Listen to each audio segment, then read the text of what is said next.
স্বপ্নদ্বীপের মৃত্যুকাণ্ডে গ্রেপ্তার আরও দুই পড়ুয়া। যাদবপুর বিশ্ববিদ্যালয়ে আরও দুই পড়ুয়া গ্রেপ্তার।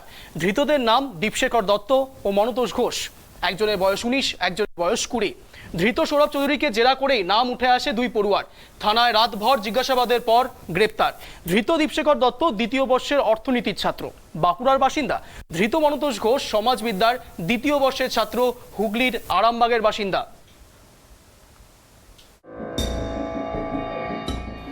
যাদবপুরের মৃত ছাত্র স্বপ্নদ্বীপের মৃত্যু তদন্তে উঠে এসেছে কিছু চাঞ্চল্যকর তথ্য। মিলেছে স্বপ্নদ্বীপের ডায়েরি। মৃত ছাত্র স্বপ্নদ্বীপের ডায়েরিতে মিলেছে একাধিক চাঞ্চল্যকর তথ্য। কোনো ঘটনাকে কেন্দ্র করে প্রবল মানসিক চাপ সৃষ্টি করা হয়েছিল মৃত ছাত্র স্বপ্নদ্বীপ কুণ্ডুর উপরে। পুলিশ সূত্রের খবর শুধু ডায়েরি থেকে নয়, বেশ কিছু জনকে জিজ্ঞাসাবাদ করে তাদের বয়ান রেকর্ডের মাধ্যমে এই তথ্য উঠে এসেছে। প্রাথমিক তদন্তে পুলিশ সূত্রে মনতোষ ও দীপশেখর এই দুজনের উপস্থিতিতে মানসিক ও শারীরিক অত্যাচার করা হতে পারে বলে মনে করছেন পুলিশ আধিকারিকরা। তাই এই বিষয়টা পুলিশ আধিকারিকরা খতিয়ে দেখছেন। শুধু কি স্বপ্নদ্বীপ কুণ্ডু নাকি এর আগেও অন্য কোনো ছাত্র এই ধরনের অত্যাচারের সাক্ষী হয়েছিলেন সেটাও খতিয়ে দেখছেন পুলিশ আধিকারিকরা। গভীর রাত পর্যন্ত জিজ্ঞাসাবাদ করার পর ভোর 4টের সময় গ্রেপ্তার বলে ঘোষণা করা হয়েছে এই দুজনকে। তারপর এখন লালবাজারে নিয়ে যাওয়া হয়েছে। আজকে তাদের আলিপুর আদালতে পেশ করা হবে এবং নিজেদের হেফাজতে নেওয়ার আবেদন জানাবেন পাবলিক প্রসিকিউটর। স্বপ্নদ্বীপের মৃত্যুকাণ্ডে আরও চাঞ্চল্যকর তথ্য। বুধবার গভীর রাতের ঘটনায় ফোন পেয়ে পুলিশ আধিকারিকরা যাদবপুর বিশ্ববিদ্যালয়ের মেন হোস্টেলে পৌঁছান। ফোন পাওয়ার পর পুলিশ আধিকারিকরা পৌঁছালেও যাদবপুর বিশ্ববিদ্যালয়ের মেন হোস্টেলের গেট খোলা হয়নি। ভেতর থেকে বন্ধ করা ছিল হোস্টেলের মেন গেট। এরপর হঠাৎ করেই মাঝরাতে যাদবপুর বিশ্ববিদ্যালয়ের মেন হোস্টেল থেকে হলুদ ট্যাক্সি বেরোতে দেখে সেটাকে অনুসরণ করে যাদবপুর থানার পুলিশ। ট্যাক্সি অনুসরণ করার পর কেপিসি মেডিকেল কলেজ হাসপাতালে মেলে স্বপ্নদ্বীপ কুণ্ডুর খোঁজ।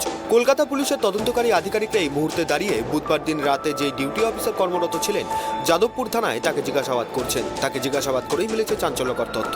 লালবাজার সূত্রের খবর, এই তিনজনকে গ্রেপ্তার করার পরেও হোস্টেলের আরও আবাসিকদের জিজ্ঞাসাবাদ করছেন পুলিশ আধিকারিকরা। আরও বেশ কিছু জন আবাসিক সন্দেহের তালিকায় রয়েছে। পুলিশ সূত্রে আরও জানা যাচ্ছে, যাদবপুর বিশ্ববিদ্যালয়ের মেন হোস্টেল, সেখানে থাকতো এরকম আরও অন্তত 20 জন প্রাক্তন পড়ুয়া, যাদের মধ্যে সৌরভ চৌধুরী হচ্ছে অন্যতম, কারণ তিনি বিভিন্ন গ্রুপের লিডার ছিলেন। তাই আরও বেশ কিছু প্রাক্তন পড়ুয়াকেও জিজ্ঞাসাবাদ করা হচ্ছে। এবং এই ঘটনায় যেহেতু কোনো সিসিটিভি ফুটেজ নেই, কোনো ডিজিটাল এভিডেন্স নেই, তাই হোস্টেলের বিভিন্ন আবাসিকদের মোবাইল ফোনও সার্চ করছেন পুলিশ আধিকারিকরা, যাতে সেই সময় যদি কেউ কোনো ভিডিও করে থাকেন তা যাতে প্রকাশ্যে আসে। আজ দুপুর 2টোর পর আলিপুর আদালতে তোলা হবে ধৃতদের। নিজেদের হেফাজতে নেওয়ার আবেদন জানানো হবে, কারণ সৌরভ, দীপশেখর এবং মনতোষ এই তিনজনকে মুখোমুখি জিজ্ঞাসাবাদ করার প্রয়োজনীয়তা রয়েছে পুলিশের। ঘটনার সময় পুলিশ আধিকারিকরা যেটা মনে করেছেন, দীপশেখর এবং মনতোষ দুজনেই সেখানে উপস্থিত ছিলেন। Bureau report, Tribe TV.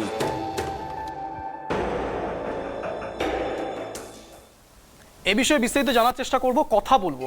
আমাদের সঙ্গে এই মুহূর্তে আমাদের প্রতিনিধি চলেছে অভ্রদীপ। অভ্রদীপ, তোমার কাছে যে প্রথম প্রশ্ন রাখবো, স্বপ্নদ্বীপের অধরা স্বপ্ন, এই স্বপ্নের এই যে অধরা স্বপ্ন রয়ে গেল, এতজন এখন অ্যারেস্ট হচ্ছে, আরও অনেকে সন্দেহের তালিকায়, কি ঘটছে এই মুহূর্তে, পরিস্থিতি ঠিক কিরকম?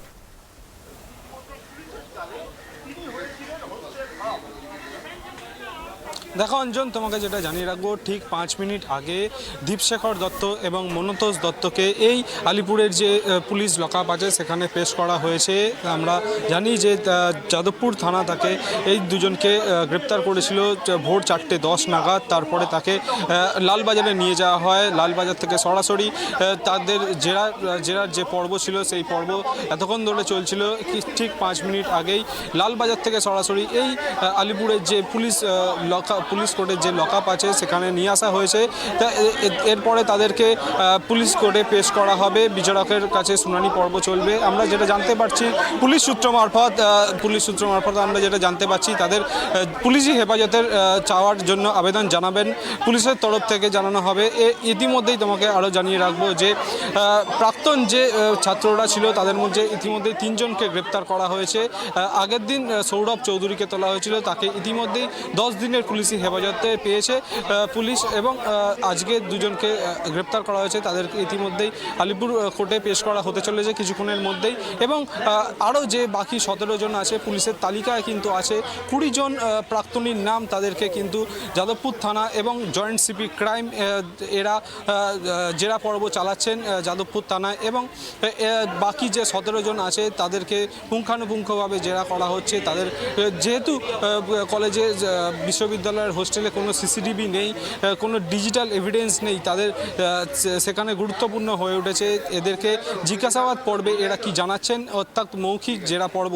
আমরা যেটা জানতে পাচ্ছি যে এই দুজনকে যাদেরকে গ্রেপ্তার করে ইতিমধ্যেই আলিপুর পুলিশ কোর্টে তোলা হয়েছে, তাদেরকে পুলিশি হেফাজতে চাইবে কলকাতা পুলিশ এবং যাদবপুর থানা। তাদেরকে যদি পুলিশ হেফাজতে পাওয়া যায়, এই সৌরভ চৌধুরী এবং মনতোষ দত্ত এবং দীপশেখর ঘোষকে মুখোমুখি জেরা করে জেরা করার একটি সম্ভাবনা দেখা যাচ্ছে। এবং যেটা জানিয়ে রাখবো, আজকেই হ্যাঁ, দীপশেখর দত্ত এবং মনতোষ ঘোষ, আজকে আমরা সকালবেলা যেটা দেখতে পাই যে কলকাতার পুলিশ কমিশনার বিনীত গোয়েল এই নিয়ে একটি বক্তব্য রাখেন, যেখানে তিনি বলেছেন যে এই তদন্তটাকে তারা খুব দ্রুত শেষ করতে চাইছেন। তার জন্য কলকাতা পুলিশের তরফে একটি উচ্চ পর্যায়ের বোর্ড গঠন করা হয়েছে এবং জয়েন্ট সিপি ক্রাইম অত্যন্ত উচ্চ পর্যায়ের একজন পদস্থ অফিসার, তাকে তিনি নিজে ব্যক্তিগতভাবে এই কেসটি দেখছেন এবং থানায় গিয়ে যে কলেজের যে পড়ুয়ারা রয়েছে, তাদের যে সেই হোস্টেলের যে আবাসিকরা রয়েছে, তাদের ইতিমধ্যেই তিনি নিজে জেরা পর্ব চালাচ্ছেন। অঞ্জন, অপ্রদীপ, এটা তো গেল পুলিশ আধিকারিকদের কথা, কোর্ট আদালতের কথা, খুব স্বাভাবিক। কিন্তু প্রশ্ন উঠছে ইউনিভার্সিটি কর্তৃপক্ষের ওপর। ইউনিভার্সিটি কর্তৃপক্ষ এই বিষয়ে কি কোনো রকম কোনো মন্তব্য এখনো পর্যন্ত করছে? অপ্রদীপ, কি জানা যাচ্ছে?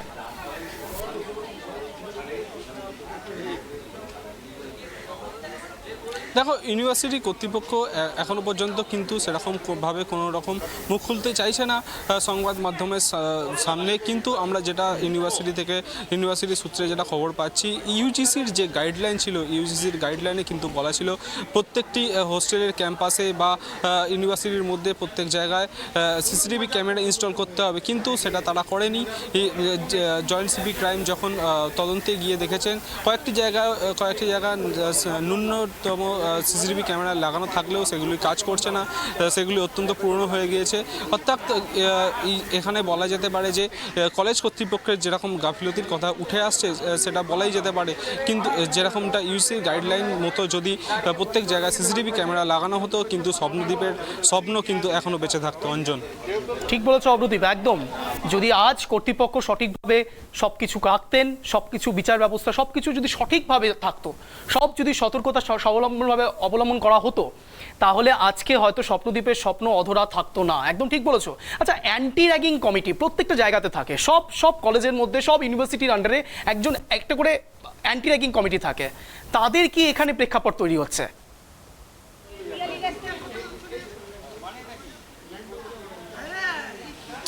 তোমাকে যেটা জানিয়ে রাখবো, অ্যান্টি র্যাগিং কমিটি কিন্তু যাদবপুর বিশ্ববিদ্যালয়তেও ছিল। স্বপ্নদ্বীপের সঙ্গে এক পড়ুয়ার যখন তার মৃত্যু হয়নি, তার মৃত্যুর আগে যে হোয়াটসঅ্যাপ চ্যাট উঠে এসছে, সেখানে কিন্তু দেখা যাচ্ছে অ্যান্টি র্যাগিং কমিটির কথা উল্লেখ করা হয়েছে। সেই অ্যান্টি র্যাগিং কমিটিতে যখন স্বপ্নদ্বীপ যখন অভিযোগ জানাতে যায়, এই অ্যান্টি র্যাগিং কমিটির কিন্তু ফোন পাওয়া যায় না। বলা যেতে পারে যে যেটা মনে করা হচ্ছে, এই অ্যান্টি র্যাগিং কমিটি কিন্তু নামমাত্রই ছিল, কোনো ধরনের কাজ কিন্তু তারা করতো না। অ্যান্টি র্যাগিং কমিটি নামমাত্রই ছিল, তাদের কোনো ভূমিকা ছিল না। এই যে কলেজে অ্যান্টি র্যাগিং হতো, সেইটাকে থামানোর জন্য কোনো রকম কোনো পদক্ষেপ তারা গ্রহণ করতো না। এখন যখন স্বপ্নদ্বীপ মারা গেছে, তখন অভিযোগ উঠছে র্যাগিংয়ের, তখন তারা তৎপরতা আমরা দেখতে পাচ্ছি কলেজ বিশ্ববিদ্যালয়গুলিতে। তখন তারা বলছেন যে এবার থেকে আমাদের পদক্ষেপ শুরু হবে। কিন্তু এবার থেকে কেন? এর আগে থেকেই, প্রথম দিন থেকেই তো এই অ্যান্টি র্যাগিং কমিটির পদক্ষেপ নেওয়া উচিত ছিল। ঠিক, এখানেই প্রশ্ন উঠে যাচ্ছে কলেজ কর্তৃপক্ষের বিরুদ্ধে। ধন্যবাদ অপ্রদীপ তোমাকে। এই বিষয়ের দিকে নজর রাখো। যা জানালো আমাদের প্রতিনিধি, অ্যান্টি র্যাগিং কমিটি, ইউনিভার্সিটি কর্তৃপক্ষ এখনো পর্যন্ত নির্বাক। প্রশ্ন উঠছে স্বপ্নদ্বীপের স্বপ্নের ওপরে। একটা গ্রাম থেকে উঠে আসা প্রত্যন্ত গ্রামের একজন ছেলে, যার স্বপ্ন সে বড় হবে, তার মা বাবার স্বপ্ন সে বড় হবে, আজ এত রিনাউন একজন ইউনিভার্সিটির এই অবস্থা দেখে সবার মনেই প্রশ্ন উঠছে, কোথায় যাবে স্বপ্নদ্বীপের মতো এরকম আরও অনেক ছাত্রছাত্রীর স্বপ্ন? যারা পড়াশুনো করে নিজেদের তৈরি করতে চায়, তাদের স্বপ্ন কোথায় যাবে? প্রশ্ন উঠছে কর্তৃপক্ষের ওপর, প্রশ্ন উঠছে সব কলেজের অ্যান্টি র্যাগিং কমিটির ওপর। সব কলেজে ইউনিয়ন এত বড় বড় কথা বলে, নানান রকম কথা। সে যে দলেরই হোক না কেন, রং তার যাই হোক, লাল নীল সাদা, প্রশ্ন উঠছে ছাত্রদের রঙের ওপরে। তাদের রং একটাই, তারা মানুষ, এবং তারা মানুষের মতো মানুষ হতে চায়। তাদের মা বাবার স্বপ্ন তাদের ছেলেমেয়েরা পূরণ করে, বড় হয়, তাদের স্বপ্নের ওপর প্রশ্ন উঠছে সেই অধরা স্বপ্নগুলোর ওপরে। স্বপ্নদ্বীপের দোষ কি ছিল? কেন তাকে পড়াশুনোর সময়তে তার জীবনকে এই রকম অবস্থায় দাঁড় করিয়ে দেওয়া হলো? প্রশ্ন উঠছে কর্তৃপক্ষের ওপর। এখনো পর্যন্ত কর্তৃপক্ষ নির্বাক। এত বড় ইউনিভার্সিটির মধ্যে কোনো রকম সিসিটিভি ক্যামেরার কোনো ব্যবস্থাই থাকে না। প্রশ্ন উঠছে নিরাপত্তার ওপরে, যেখানে বলা হয় যাদবপুর ইউনিভার্সিটি নাম কোট আনকোট করতে হচ্ছে। ইউনিভার্সিটি, এত বড় ইউনিভার্সিটি, সেই ইউনিভার্সিটির মধ্যে কোনো সিসিটিভি ক্যামেরার নামও নিশান নেই। না থাকছে তাদের হোস্টেলের নিরাপত্তা ব্যবস্থা। গেস্ট হিসাবে যে প্রাক্তনী বেরিয়ে গেছেন, তিনিও গেস্ট হিসাবে থাকছেন হোস্টেলের মধ্যে, এবং সেই হোস্টেলে থেকে পড়ে গিয়ে মারা যাচ্ছে স্বপ্নদ্বীপ। শুধু স্বপ্নদ্বীপ আজ পড়ে যায়নি, শুধু স্বপ্নদ্বীপের স্বপ্ন আজকে ভেঙে যায়নি, ভেঙেছে সেই সব স্টুডেন্টদের, সেই সব ছাত্রছাত্রীর যারা স্বপ্ন নিয়ে ইউনিভার্সিটি বা কোনো কলেজে ভর্তি হয়। তাদের ইচ্ছে থাকে তারা বড় হবে। আজকে তাদের প্রত্যেকের প্রশ্নের ওপর, প্রত্যেকের স্বপ্নের ওপর প্রশ্ন আসছে। তাহলে কি স্বপ্ন দেখা সত্যি বৃথা? সত্যি কি স্বপ্ন দেখা ভুল? সেই সব প্রত্যন্ত গ্রামের ছেলেদের যারা বড় হওয়ার জন্য শহরে যায়। প্রশ্ন উঠছে কর্তৃপক্ষের ওপর, প্রশ্ন উঠছে অ্যান্টি র্যাগিং কমিটির ওপরে। ধৃত দীপশেখর দত্ত, মনতোষ ঘোষ, আরও অনেকে সন্দেহভাজন। এখনো পর্যন্ত তদন্ত চলছে। তদন্তের কি নিশানা, তদন্তের কি সীমানা, সেটা আমরা জানবো। আমাদের ট্রাইব টিভি সেই দিকে নজর থাকবে, কিন্তু প্রশ্ন থেকেই যাচ্ছে কেন?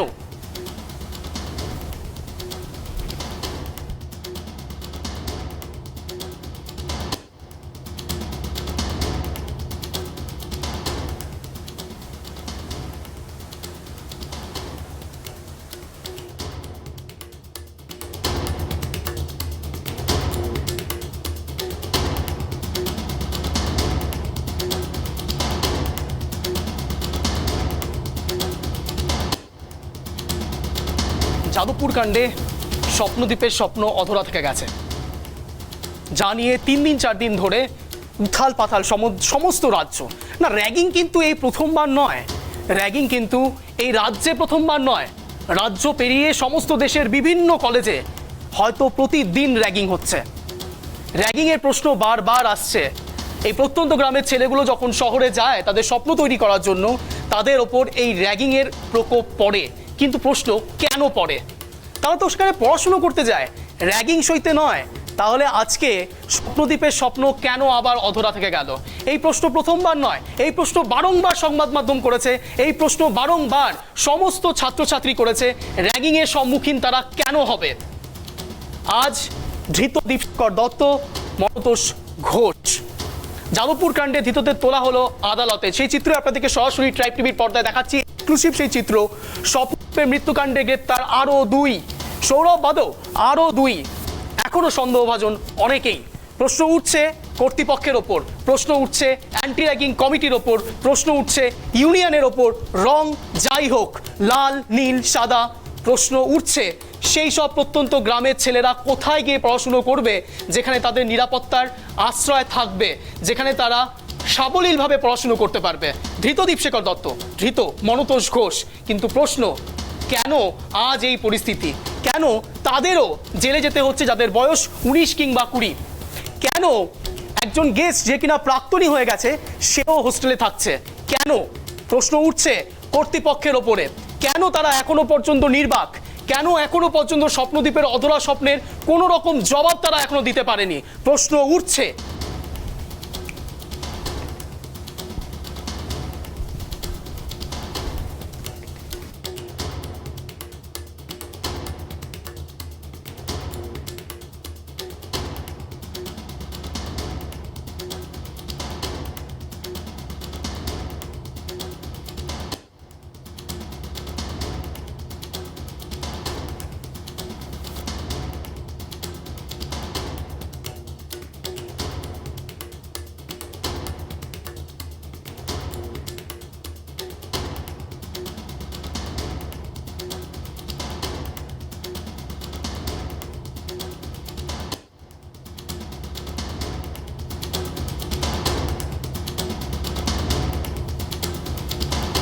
যাদবপুর কাণ্ডে অধরা স্বপ্ন স্বপ্নদ্বীপ কাণ্ডে এখনো পর্যন্ত সৌরভ বাদে আরও দুজন গ্রেপ্তার, মনতোষ ঘোষ, দীপশেখর দত্ত।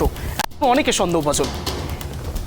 প্রশ্ন থাকছে বারবার, বলতে হচ্ছে বারবার, এখনো কেন নির্বাক ইউনিভার্সিটি কর্তৃপক্ষ, এখনো কেন নির্বাক অ্যান্টি র্যাগিং কমিটি, কেন বারবার ফোন করার পরেও অ্যান্টি র্যাগিং কমিটি থেকে কোনো রকম প্রত্যুত্তর পাওয়া যায়নি, কেন বারবার বিভিন্নভাবে বিভিন্ন জায়গা থেকে বিভিন্ন প্রান্ত থেকে যেসব প্রত্যন্ত গ্রামের ছেলেরা শহরে যায় পড়াশুনো করবার জন্য, তারা এই র্যাগিংয়ের কবলে পড়ছে।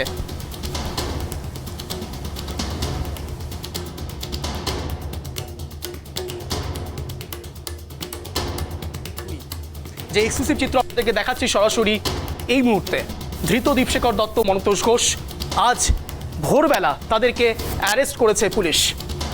তাদেরকে কোর্টে তোলা হচ্ছে, আদালতে তোলা হচ্ছে দুজনকে, দীপশেখর দত্ত, মনতোষ ঘোষ। সৌরভকে নিয়ে যা মন্তব্য ছিল, যা কিছু ছিল, আজ আবার নতুন করে নয়া মোড়।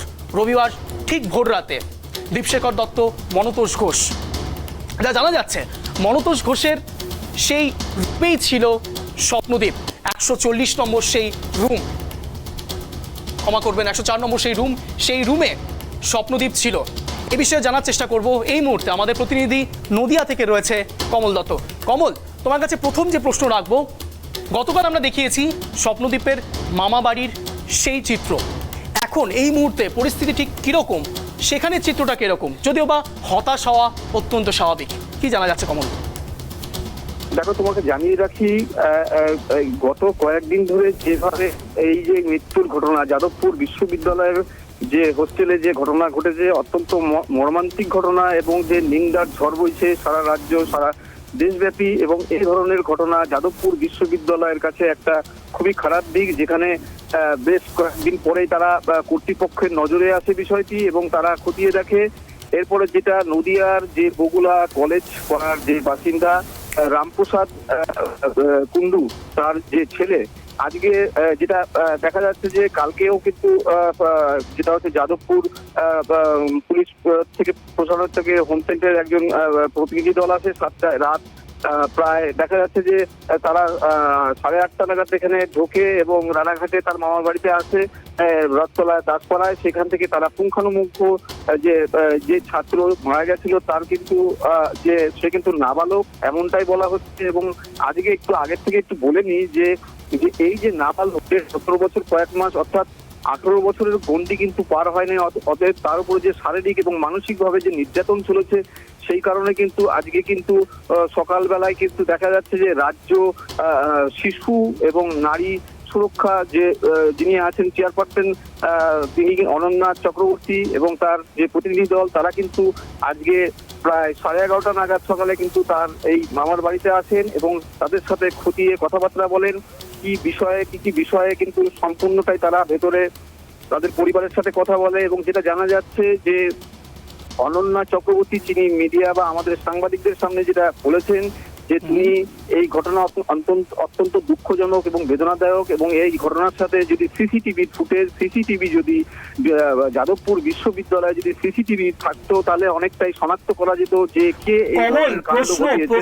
প্রশ্ন এই জায়গাতে যদি থাকতো, থাকেনি, প্রশ্ন সেখানে কেন যাদবপুর ইউনিভার্সিটির মতো এত বড় একটা ইউনিভার্সিটি, সেখানে কর্তৃপক্ষের এরকম গাফিলতি? প্রশ্ন থাকছে, তারা আসছে, বারবার আসছে, বিভিন্ন রকম ভাবে তাদেরকে কনসোলেশন দেওয়া হচ্ছে, কিন্তু প্রশ্ন থাকছে বারবার করে কর্তৃপক্ষের ওপর। কমল, তুমি ঠিকই বলেছো যে যে ধরনের ঘটনা ঘটেছে তাতে এত বড় একটা নামজাদা, বলতে গেলে কলকাতার বুকে যাদবপুর ইউনিভার্সিটির একটা নাম রয়েছে, বিশ্ববিদ্যালয়ের একটা নাম রয়েছে, সেখানে মানুষ স্বপ্ন পূরণ করতে চায়, যেটা বিশ্ববিদ্যালয় কর্তৃপক্ষ তাদের নজরে এত বড় একটা ঘটনা ঘটে গেল, যেখানে সিসিটিভি ফুটেজ নেই, যেখানে একটা যারা ছাত্রছাত্রীরা যারা প্রবেশ পথে ঢুকবে সেখানে কিন্তু কোন রকম তাদের পরিচয়পত্র দেখানোর ব্যাপার থাকে না। এখানে বিভিন্ন রকমের দীর্ঘদিন ধরেই অভিযোগ উঠে আসছে যাদবপুর বিশ্ববিদ্যালয়ের ক্যাম্পাসের ভিতরে যেসব অসামাজিক কাজকর্ম চলে, কিন্তু তার তদারকি কিন্তু করার জন্য কিন্তু কেউ আসে না। সংবাদ মাধ্যমে যখন খবর শিরোনামে উঠে আসে তখন কিন্তু একটা খবর যখন পাবলিশড হয়, যেটা আমরা দেখাই, মানে দর্শক দেখে, তারপরে কিন্তু ঘটনা পরম্পরা চলতে চলতে সেটা কিন্তু 2-3 মাস পরে কিন্তু আর সেই ঘটনার কথা মনে থাকে না। তবে আমরা যেটা জানাচ্ছি এবং আজকে যেটা হয়েছে যে এই যে ছাত্র, সেই ছাত্রর পরিবারের তরফ থেকে কিন্তু যে নাবালকের যে পক্সো অ্যাক্টের মামলা রুজু করবে, যেটা রাজ্য শিশু এবং নারী সুরক্ষা যার চেয়ারপারসন রয়েছে অনন্যা চক্রবর্তী, তিনি যেটা জানিয়েছেন যে পক্সো অ্যাক্টের মামলা রুজু করবেন। তারা এখান থেকে রানাঘাট থেকে কিন্তু তারা যাদবপুর বিশ্ববিদ্যালয়ে যাবেন, সেখানে কিন্তু কর্তৃপক্ষের সাথে কথা বলবেন, পুলিশ আধিকারিকদের সাথে কথা বলবেন, যাতে এই ঘটনার যাতে দোষী এবং তাদের উপযুক্ত শাস্তির দাবি তোলা হয়। এবং পাশাপাশি বলা হয় পক্সো অ্যাক্টের মামলা এবং সংবাদ মাধ্যমের উপরে কিন্তু অনেকটা পরিবারের লোক এবং যারা এই নাম দিয়ে, যেহেতু নাবালক, অনেকেই সংবাদ মাধ্যমে এটা প্রচার করে ফেলেছে নামটা, সেই নাম নিয়ে কিন্তু অনেকটাই সংশয় রয়েছে।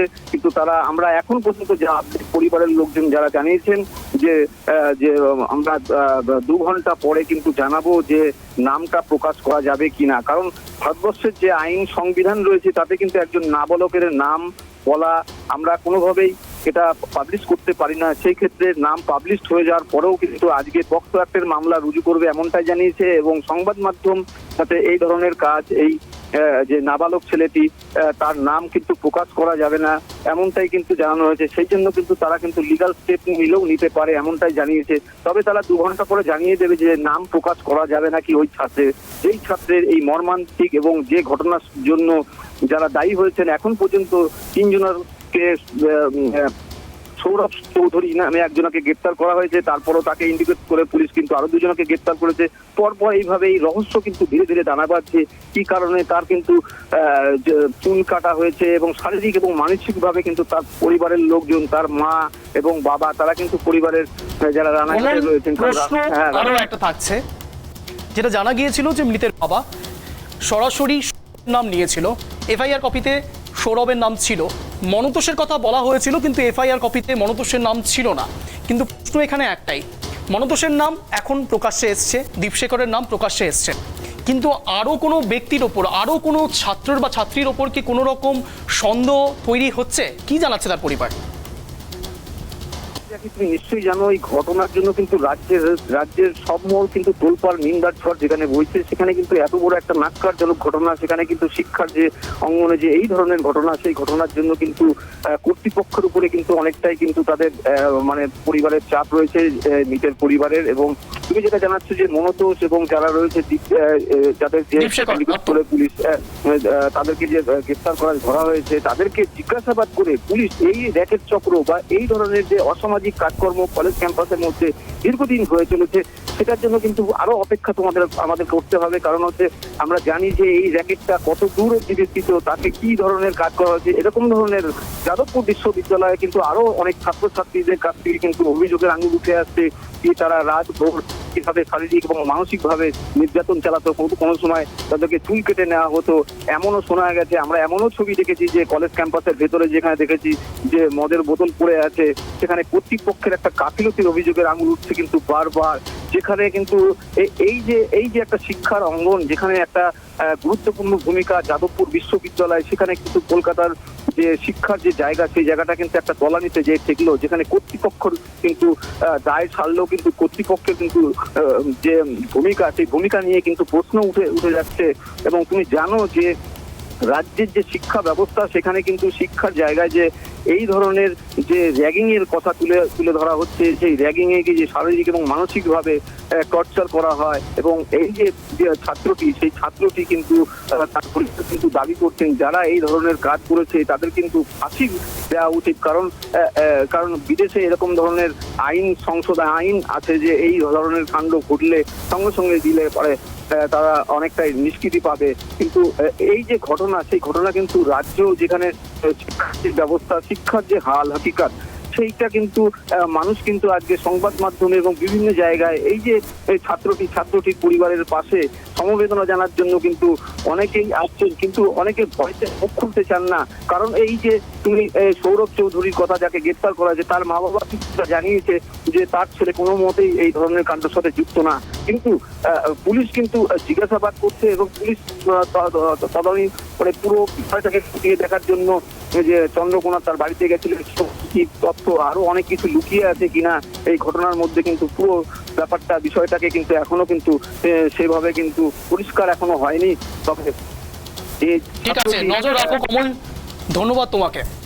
যে বিষয়টি কমল জানালো যে প্রশ্ন কিন্তু অনেক, কিন্তু উত্তর এখনো অনেকভাবেই অধরা।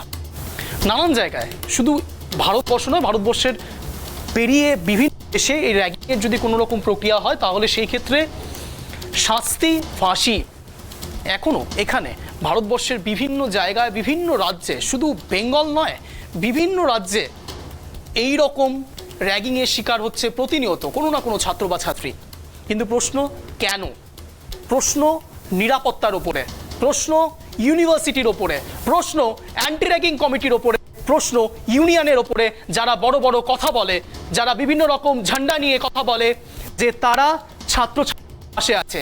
এই ছাত্রছাত্রীদের পাশে থাকার পরিণাম, এই ছাত্রছাত্রীদের পাশে থাকার নিদর্শন, যেখানে আজ স্বপ্নদ্বীপের অধরা স্বপ্ন থেকেই গেল, পূরণ করতে পারলো না তার স্বপ্ন। কী দোষ ছিল তার?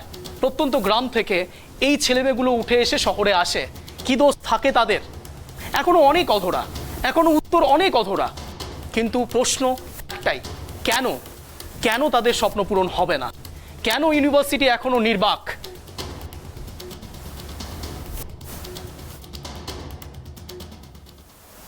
এই বিষয় থেকে আমাদের নজর থাকবে, ট্রাইব টিভির নজর থাকবে। কিন্তু এখন সময়টা ছোট্ট বিরতির, ফিরছি বিরতির পর, কোথাও যাবেন না।